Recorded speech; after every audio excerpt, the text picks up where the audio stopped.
కొంతమంది హీరోయిన్స్తో అయితే అఫైర్స్ ఉన్నాయన్నమాట, లవ్ అఫైర్స్. కేటీఎం వాళ్ళు నన్ను బ్రాండ్ అంబాసిడర్గా అడిగారనమాట. రకుల్ ప్రీత్ సింగ్తోని లవ్ మీ అగైన్ అనే సాంగ్ షూట్ చేశాను. జూనియర్ ఎన్టీఆర్ గారు నాకు కాల్ చేసి అకౌంట్ నెంబర్ అడిగారు. ఇమీడియట్గా నాకు 2 crores ట్రాన్స్ఫర్ చేశారనమాట. KTM Duke 200cc bike release అయిందో ఇండియాలో, ఆ బైక్ లాంచ్ చేసింది నేను ఎంసెట్లో మంచి ర్యాంక్ స్కోర్ చేశాను. మోర్ దాన్ 75%తో నేను ఎక్స్పెక్ట్ చేసినంత ప్యాకేజ్ అయితే కొన్ని సాఫ్ట్వేర్ కంపెనీస్ వాళ్ళు నాకు ఆఫర్ చేయలేకపోయారనమాట. అందువల్ల నేను సాఫ్ట్వేర్ కంపెనీస్లో జాయిన్ అవ్వలేదు. సో నాకు మాట ఇచ్చినట్టుగానే మహేష్ బాబు గారు తన ఆడినో BMW ఎగ్జాక్ట్ గుర్తులేదు, తన కార్లో వచ్చారు. నేను తనని మీట్ అయ్యాను. ఆ తర్వాత ఒక సెల్ఫీ అయితే తీసుకున్నాను తనతో. ఆడిషన్ ఇవ్వడం జరిగింది. నేను ఒక్కనే మూవీకి యాజ్ అ హీరోగా సెలెక్ట్ అవ్వడం జరిగింది. సో పరుగు మూవీకి నన్నే అనుకున్నారు హీరోగా. లాస్ట్ మూమెంట్లో ఏమైంది అంటే నన్ను పక్కన పెట్టేసి అల్లు అర్జున్తో పరుగు మూవీ చేయడం జరిగింది. అండ్ అందుకు గాను నాకు అల్లు అరవింద్ గారు ఒక బ్లాంక్ చెక్ అయితే ఇవ్వడం జరిగింది. నేను బ్లాంక్ చెక్ తీసుకొని ఒక 20 lakhs అయితే డ్రా చేశానండి. నమస్తే, నేను మీ సున్షిత్ శ్రీరామోజు. ఎడ్యుకేషన్ మ్యాక్సిమం అంతా కూడా వరంగల్లోనే అయిందనమాట. నేను ఎంసెట్లో మంచి ర్యాంక్ స్కోర్ చేశాను. 27,000 సమ్ చేంజ్ వచ్చింది, నాకు ఎగ్జాక్ట్గా గుర్తులేదు. సో ఆ స్కోర్తో నేను వాగ్దేవి కాలేజ్ ఆఫ్ ఇంజనీరింగ్లో బీటెక్ అయితే చేశాను నేను. సో మోర్ దాన్ 75%తో బీటెక్ అయితే కంప్లీట్ చేయడం జరిగింది. ఆ తర్వాత ఫైనల్ ఇయర్లో ఉండగా ఒక 2 కంపెనీస్లో క్యాంపస్ ప్లేస్మెంట్స్ వచ్చాయి. అండ్ నేను ఫైనల్ ఇయర్లో ఉన్నప్పుడు గేట్ రాశాను అనమాట, గేట్ ఎగ్జామ్ రాశాను. సో గేట్లో కూడా మంచి ర్యాంక్ వచ్చిందనమాట. సో నాకు ర్యాంక్ ఎగ్జాక్ట్ గుర్తులేదు, 360 సంథింగ్ ఉందన్నమాట. ఉస్మానియా యూనివర్సిటీలో ఇండస్ట్రియల్ డ్రైవ్స్ అండ్ కంట్రోల్స్ అనే స్ట్రీమ్లో నేను మాస్టర్ ఆఫ్ ఇంజనీరింగ్ కంప్లీట్ చేశాను. నాకు యాక్చువల్గా ప్రైవేట్ కంపెనీస్లో ఆఫర్స్ వచ్చాయి. నేను మాస్టర్ ఆఫ్ ఇంజనీరింగ్ చేశాను కదా ఉస్మానియా యూనివర్సిటీలో. సో ఆ స్కోర్తో కొన్ని ప్రైవేట్ కంపెనీస్లో జాబ్స్ ఆఫర్ చేశారు. కాకపోతే కొన్ని కంపెనీస్ ఏంటంటే ఫీల్డ్ వర్క్ ఉంటుంది అని చెప్పేసి అన్నారు. సో నాకు ఎక్కువగా తిరగడం ఇష్టం ఉండదన్నమాట. నేను హైదరాబాద్లో ఉన్నా కూడా నేను తక్కువ తిరుగుతూ ఉంటాను అనమాట. హైదరాబాద్లో కూడా నాకు బైక్ మీద తిరగాలన్నా కార్లో తిరగాలన్నా కొంచెం ఇబ్బందికరంగా అనిపిస్తుంది అనమాట. హైదరాబాద్లో ఏఎస్ ఇన్స్టిట్యూట్లో నేను మళ్ళీ గేట్ కోచింగ్ తీసుకున్నాను అనమాట. సో యాక్చువల్గా నేను గేట్ కోసం అని కాదు, ఐఏఎస్ ట్రై చేద్దామనే ఉద్దేశంతో నేను ఏఎస్లో ట్రైనింగ్ తీసుకోవడం జరిగిందనమాట. సో నేను యాక్చువల్గా బిఫోర్ అప్లయింగ్ ఐఏఎస్ ఎగ్జామ్ నాకు ముందుగానే ఒక ఇంజనీరింగ్ కాలేజ్లో నాకు వాళ్ళు జాబ్ ఆఫర్ చేశారనమాట యాజ్ ఏ అసిస్టెంట్ ప్రొఫెసర్గా. Sumathi Reddy institute of technology for women అనే కాలేజ్లో నేను 2.5 years జాబ్ అయితే చేయడం జరిగింది యాజ్ ఏ అసిస్టెంట్ ప్రొఫెసర్గా. ఆ తర్వాత గురునానక్ ఇన్స్టిట్యూట్ ఆఫ్ టెక్నాలజీలో నేను 2.5 years అసిస్టెంట్ ప్రొఫెసర్గా వర్క్ చేశాను. సక్సెస్ఫుల్గా వర్క్ చేశాను. ఆ తర్వాత నేను కొన్ని టెస్టింగ్ టూల్స్ నేర్చుకొని టెస్టింగ్ సైడ్ వెళ్దామని చూశాను సాఫ్ట్వేర్ కంపెనీస్లో. కాకపోతే నేను ఎక్స్పెక్ట్ చేసినంత ప్యాకేజ్ అయితే కొన్ని సాఫ్ట్వేర్ కంపెనీస్ వాళ్ళు నాకు ఆఫర్ చేయలేకపోయారనమాట. అందువల్ల నేను సాఫ్ట్వేర్ కంపెనీస్లో జాయిన్ అవ్వలేదు. ఫిల్మ్ ఇండస్ట్రీ మీద ప్యాషన్ రావడానికి గల హీరో ఒకరు ఉన్నారు. ఆ హీరో గారు శ్రీ మహేష్ బాబు. యాక్చువల్గా నేను వరంగల్లో ఉన్నప్పుడు మహేష్ బాబు ఫ్యాన్స్ అసోసియేషన్లో ఉన్న కొంతమంది తెలుసు అనమాట. సో వాళ్ళ ద్వారా నేను మహేష్ బాబు గారి నెంబర్ కనుక్కున్నాను. మహేష్ బాబుకి కాల్ చేశాను. మీరు అపాయింట్మెంట్ ఇస్తే ఒకసారి మీతో సెల్ఫీ అనేది దిగచ్చు అని చెప్పేసి, సెల్ఫీ ఆటోగ్రాఫ్ తీసుకోవచ్చు అని చెప్పేసి మహేష్ బాబు గారు కాల్ చేశాను. కాల్ చేస్తే షూటింగ్లో ఉన్నాను నేను చెప్పాను అన్నమాట, నేను ఫ్యాన్ ఫ్రమ్ వరంగల్ అని చెప్తే నేను ఈవినింగ్ వస్తాను 6 o'clock 7 o'clock అట్లా అని చెప్పేసి అన్నారు. సో నాకు మాట ఇచ్చినట్టుగానే మహేష్ బాబు గారు తన ఆడినో BMW ఎగ్జాక్ట్ గుర్తులేదు, తన కార్లో వచ్చారు. నేను తనని మీట్ అయ్యాను. ఆ తర్వాత ఒక సెల్ఫీ అయితే తీసుకున్నాను తనతో. సో ఇది అనమాట. సో నాకు మూవీ ఇండస్ట్రీ మీద ప్యాషన్ తెప్పించిన హీరో ఎవరంటే శ్రీ మహేష్ బాబు గారు. నేనొక్కనే మూవీ ఆడిషన్స్ ఉన్నాయని చెప్పేసి నాకు సో ఒక డైరెక్టర్ ద్వారా కానివ్వండి, ఒక మినిస్టర్ ద్వారా కానివ్వండి నాకు ప్రీకాస్ట్ కాల్ వచ్చిందనమాట. సో నేను వాళ్ళను వాళ్ళ ప్రొడక్షన్ హౌస్ ఏంటి అని చెప్పేసి కనుక్కొని వాళ్ళ ప్రొడక్షన్ హౌస్కి వెళ్ళి ఆడిషన్ ఇవ్వడం జరిగింది. నేను ఒక్కనే మూవీకి యాజ్ అ హీరోగా సెలెక్ట్ అవ్వడం జరిగింది. నేను రెమ్యునరేషన్ కానివ్వండి, బాండ్ కానివ్వండి, ఎటువంటి బాండ్ ఇవ్వలేదు నేను సుకుమార్ గారికి. ఎందుకంటే నాకు సుకుమార్ గారి మీద ఉన్న నమ్మకంతో నేను మూవీ ప్రాజెక్ట్ స్టార్ట్ చేశాను. నేను ఒక్కనే మూవీ. అండ్ ఏదైతే KTM Duke 200cc bike release అయిందో ఇండియాలో, ఆ బైక్ లాంచ్ చేసింది నేను. అండ్ ఫస్ట్ అడ్వర్టైజ్మెంట్ చేసింది నేను. ఆ బైక్ మీద ఫోటోషూట్ చేసింది నేను. అండ్ అంటే కేటీఎం వాళ్ళు నన్ను బ్రాండ్ అంబాసిడర్గా అడిగారనమాట. 200cc కేటీఎం నేను లాంచ్ చేశాను. అండ్ 250cc కేటీఎం డ్యూక్ నేను లాంచ్ చేశాను. సో ఈ ప్రీ కాస్ట్ కాల్స్ ద్వారా నేను అటెంప్ట్ చేసిన వాళ్ళని అటెంప్ట్ చేసి ఆడిషన్స్ ఇచ్చాను చాలామంది డైరెక్టర్స్కి, పెద్ద పెద్ద డైరెక్టర్స్కి, బోయపాటి సీను అండ్ సుకుమార్ గారు అండ్ కృష్ణవంశీ గారు, పెద్ద పెద్ద డైరెక్టర్స్కి నేను ఆడిషన్స్ ఇచ్చాను. ఆడిషన్స్లో సెలెక్ట్ అయ్యాను.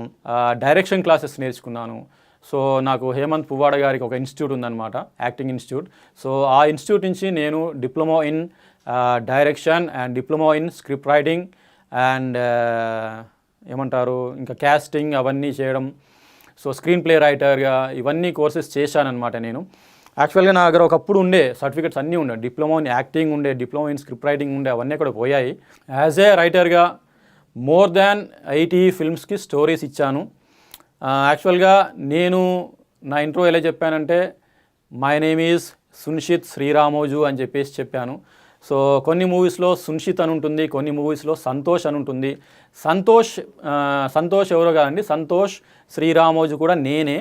So Santosh Sriramoju director and script writer అన్నా కూడా నేనే అనమాట. కొన్ని మూవీస్లో స్క్రీన్స్ మీద సంతోష్ అని పడుతుంది అనమాట. సో సంతోష్ అంటే వేరెవరో అనుకుంటారు, సో అది కూడా నేనే అనమాట. సో నా స్క్రీన్ నేమ్ వచ్చేసి సున్షిత్ అండి. సో సంతోష్ అని ఎందుకు పెట్టున్నానంటే నాకు సంతోష్ అనే నేమ్ కలిసి వస్తుంది అనమాట మంచిగా. ఐ మీన్ లక్కీ నేమ్ అనమాట సంతోష్ అనేది. సో అందువల్ల నేను కొన్ని మూవీస్కి సంతోష్ అనే పేరుతో స్క్రిప్ట్స్ ఇచ్చాను. నేను ఎక్కువగా సురేష్ ప్రొడక్షన్స్ వాళ్ళకి, గీతా ఆర్ట్స్ వాళ్ళకి ఇచ్చాను stories. So at the same time నాకు ఒక మూవీ కూడా ఆఫర్ చేశారండి గీతా ఆర్ట్స్ వాళ్ళు. పరుగు అనే మూవీకి ఫస్ట్ నేను ఆడిషన్ ఇచ్చాను, ఫోటోషూట్ ఇచ్చాను. సో పరుగు మూవీకి నన్నే అనుకున్నారు హీరోగా. లాస్ట్ మూమెంట్లో ఏమైంది అంటే నన్ను పక్కన పెట్టేసి అల్లు అర్జున్తో పరుగు మూవీ చేయడం జరిగింది. అండ్ అందుకు గాను నాకు అల్లు అరవింద్ గారు ఒక బ్లాంక్ చెక్ అయితే ఇవ్వడం జరిగింది. నేను బ్లాంక్ చెక్ తీసుకొని ఒక 20 lakhs అయితే డ్రా చేశానండి. అంటే గీతా ఆర్ట్స్ అంటే మన అల్లు అరవింద్ గారి అకౌంట్ నుంచి నేను 20 lakhs డ్రా చేశాను అనమాట. సో అండ్ నాకు అల్లు అర్జున్ వచ్చేసి ఒక ఇన్నోవా గిఫ్ట్ ఇచ్చారండి, కాఫీ కలర్ ఇన్నోవా గిఫ్ట్ ఇచ్చారు. అది ప్రజెంట్ బన్నీ వాసు అనే ఎగ్జిక్యూటివ్ ప్రొడ్యూసర్ యూజ్ చేస్తున్నాడు. సో నాకు ఇలా చాలా కార్స్ గిఫ్ట్స్ ఇచ్చారండి, హీరోస్ అండ్ హీరోయిన్స్ కూడా గిఫ్ట్స్ ఇచ్చారనమాట. సో యాక్చువల్గా నేను హీరోయిన్స్ గురించి నా ఇంట్రోలో చెప్పాను, ఎందుకంటే కొంతమంది హీరోయిన్స్తో అయితే అఫైర్స్ ఉన్నాయన్నమాట, లవ్ అఫైర్స్. సో అవన్నీ చెప్తే బాగుండదు మీడియా ముందని చెప్పేసి నేను హీరోయిన్స్ గురించి మాట్లాడాను. అండ్ లాస్ట్ ఫిల్మ్ నాకు వచ్చేసి ఆఫర్ ఏంటి అంటే 7 చేపల కథ మూవీ అండి. 7 చేపల కథ మూవీ అండ్ పెళ్లి సందడి 2 మూవీ, ఇవి 2 లాస్ట్ మూవీ ఆఫర్స్ అనమాట. సో యాక్చువల్గా పెళ్లి సందడి 2 మూవీలో ఒక చిన్న ఇష్యూ జరిగిందనమాట. సో పెళ్లి సందడి మూవీ హీరో శ్రీకాంత్ కాబట్టి పెళ్లి సందడి 2 తన కొడుకు రోషన్తోనే చేయాలి అని చెప్పేసి ఒక అబ్జెక్షన్ రేజ్ చేశాడనమాట శ్రీకాంత్. అందువల్ల నన్ను పక్కన పెట్టేశారు రాఘవేంద్రరావు గారు. సో ఇది అనమాట పెళ్లి సందడి 2లో ఉన్న ఒక చిన్న సీక్రెట్ అనమాట ఇది. ప్రస్తుతం అయితే నేను ఒక డైరెక్టర్కి డేట్స్ ఇచ్చాను, ఫిబ్రవరిలో ఉన్నాయి అన్నమాట ఒక మూవీ షూటింగ్. సో భలే భలే మొగాడివోయ్ అనే మూవీ డైరెక్టర్, డైరెక్టర్ కాదు అతను అసోసియేట్ డైరెక్టర్గా చేశాడంట ఆ మూవీకి, రాఘవ్ రెడ్డి అని. అతను డేట్స్ అడిగాడు, సో డెఫినెట్గా ఇస్తానని చెప్పేసి అన్నాను. సో మంచి బడ్జెట్ ఫిల్మ్ అనమాట. నాకేమో ఫిల్మ్ ఇండస్ట్రీలో వర్క్ చేయాలి ఇంట్రెస్ట్, అండ్ మా పేరెంట్స్కి ఏమో నేను ఏదైనా ఒక గవర్నమెంట్ జాబ్ చేస్తే బాగుండని చెప్పేసి మా పేరెంట్స్ ఇంట్రెస్ట్. సో నా ఇంట్రెస్ట్ మా పేరెంట్స్ ఇంట్రెస్ట్ మ్యాచ్ అవ్వట్లేదన్నమాట. అందువల్ల నేనైతే సింగిల్గానే ఈ ఫిల్మ్ ఇండస్ట్రీలో ఎంటర్ అయ్యాను, సింగిల్గానే సక్సెస్ అవ్వాలని చెప్పేసి నా కోరిక. నాకు ఒక రోజు చాలా బాధ కలిగిందండి. ఏంటి అంటే నేను ఒక్కనే మూవీ ఆఫర్ మిస్ అయిందండి. మిస్ అయింది. ఆ తర్వాత నాకు డైరెక్టర్ సుకుమార్ గారు ఒక స్కోడా కార్ గిఫ్ట్ ఇచ్చారు, red colour Skoda car. And అప్పుడు నేను పెద్దగా ఏం బాధపడలేదండి, ఎందుకంటే నాకు డైరెక్టర్ సుకుమార్ గారు నాకు ఒక మాట ఇచ్చారు. అదేంటి అంటే, 1 మూవీ షూటింగ్ అయిపోగానే నెక్స్ట్ ఫిల్మ్ నీతోనే సున్షిత్ అని చెప్పేసి ఒక మాట ఇచ్చారు నాకు డైరెక్టర్ సుకుమార్ గారు. అందువల్ల నేను అంత ఏం బాధపడలేదు. కాకపోతే ఎప్పుడైతే Nanak Prematho movie shooting start అయిందో రకుల్ ప్రీత్ సింగ్తోని, అప్పుడు ఏమైందంటే నేను ఒక 1 వీక్ షూటింగ్ వెళ్ళాను అనమాట. నానక్ ప్రేమతో మూవీ షూటింగ్కి వెళ్ళాను. రకుల్ ప్రీత్ సింగ్తోని లవ్ మీ అగైన్ అనే సాంగ్ షూట్ చేశాను. ఆ తర్వాత మూవీ సాంగ్ కంప్లీట్ అయిపోయింది. ఒక 3 డేస్ వేరే సీన్స్ చేశాం. రాజేంద్ర ప్రసాద్ గారు హాస్పిటల్లో ఉంటారు, ఆ సీన్ షూట్ చేశాము. అండ్ అవసరాల శ్రీనివాస్తో సీన్ షూట్ చేశాము. అండ్ మన రాజీవ్ కనగాల గారితో ఒక సీన్ షూట్ చేశాము.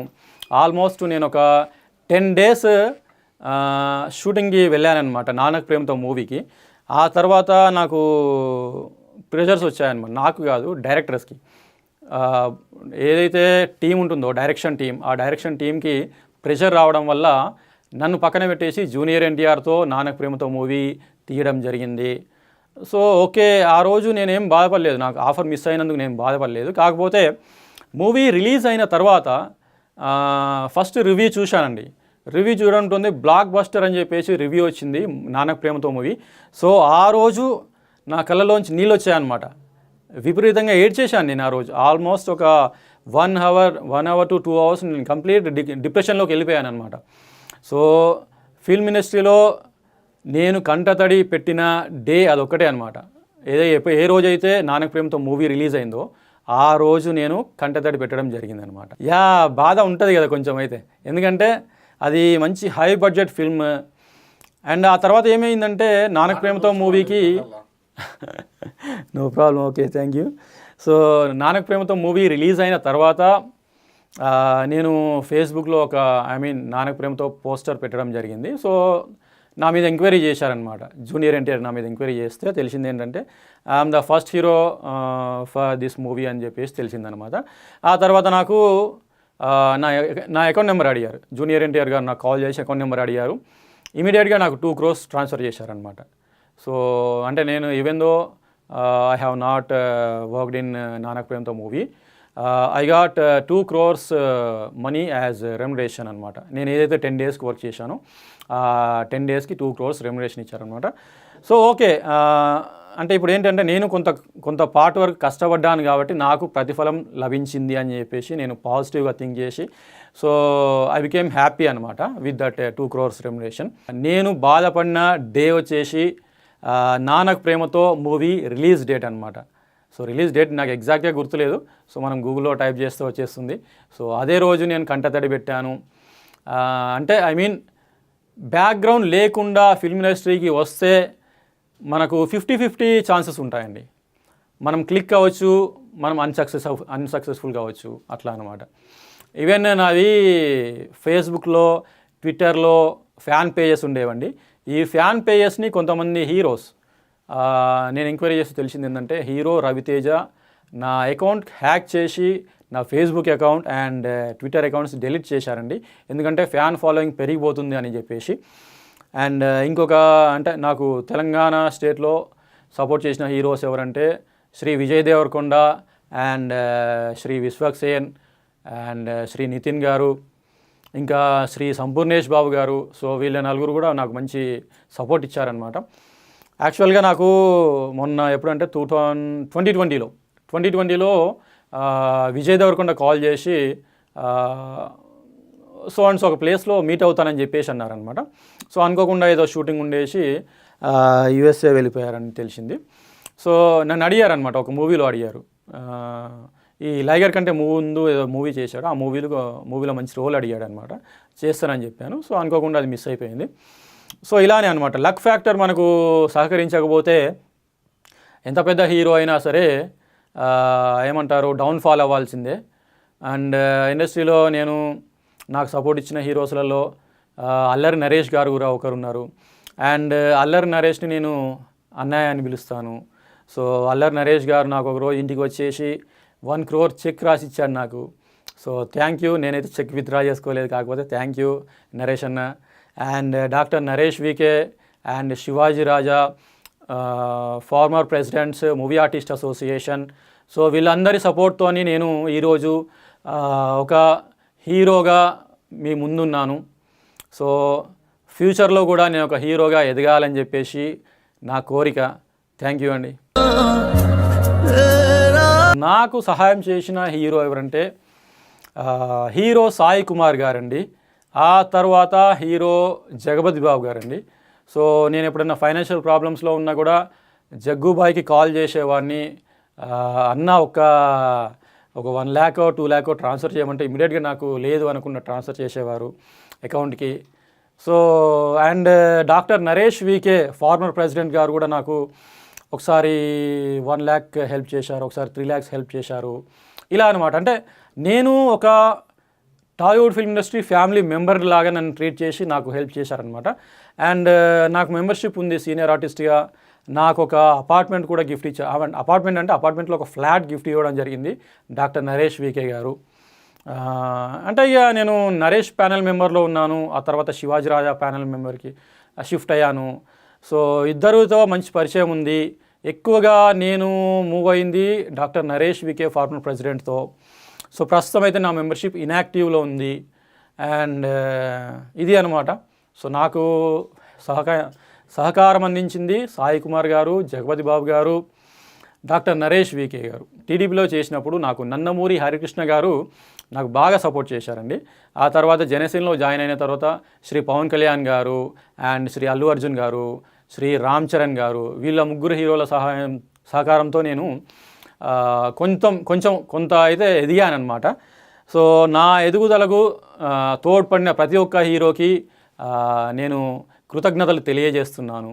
ఫిల్మ్ ఇండస్ట్రీకి నేను డబ్బు సంపాదించాలి అంటే, నేను పేర్లు చెప్పను, పెద్ద హీరోల నేమ్స్, పెద్ద హీరోల్లాగా నేను డబ్బు సంపాదించాలి, ఇండస్ట్రీలో ఒక పెద్ద హీరోని అవ్వాలి, చిరంజీవి గారిలాగా, ప్రజారాజ్యం పార్టీలాగా, అండ్ శ్రీ పవన్ కళ్యాణ్ గారిలాగా జనసేన పార్టీ కానివ్వండి, అట్లా వాళ్ళలాగా నేను కూడా చాలా డబ్బు సంపాదించి నేను కూడా ఒక పార్టీ పెట్టాలి అని అయితే నాకు ఉందండి. కాకపోతే ఇప్పుడు పార్టీ పెట్టి మెయింటైన్ చేసేంత ఫండ్స్ అయితే నా దగ్గర లేవండి, అంత బడ్జెట్ నా దగ్గర లేదు.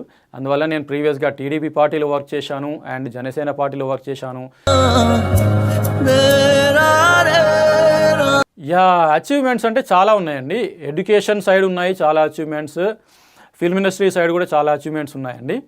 సో అంటే నాకు ఈ సైమా అవార్డ్స్ ఏదో ఉంటుంది చూడండి, ఒకటి సైమా అవార్డ్స్లో నాకు ఒకటి ఏదో వచ్చిందండి, బెస్ట్ యాక్టింగ్ అవార్డు ఏదో వచ్చింది ఒక మూవీకి. అండ్ నేను నందమూరి బాలకృష్ణ గారికి ఒక స్టోరీ ఇచ్చాను, చిన్నకేశవరెడ్డినో సమరసింహారెడ్డి రెడ్డినో 2 మూవీస్లో ఒక మూవీకి ఇచ్చాను నేను. ఆ మూవీకి గాను నాకు బెస్ట్ రైటర్ అవార్డు వచ్చిందండి. సో ఏదైతే అవార్డు వచ్చిందో దాంతో నేను ఫుల్ హ్యాపీ అయిపోయాను. బెస్ట్ రైటర్ అవార్డు వచ్చింది, బెస్ట్ యాక్టర్ అవార్డు వచ్చింది. సో ఇవి రెండింటితో నేను చాలా హ్యాపీగా ఉన్నాను అనమాట. సో ఇవి రెండు ఫిల్మ్ ఇండస్ట్రీలో గ్రేట్ అచీవ్మెంట్స్గా నేను చెప్తున్నాను అనమాట. సో చూశారు కదా, ఇదే నా జీవితం.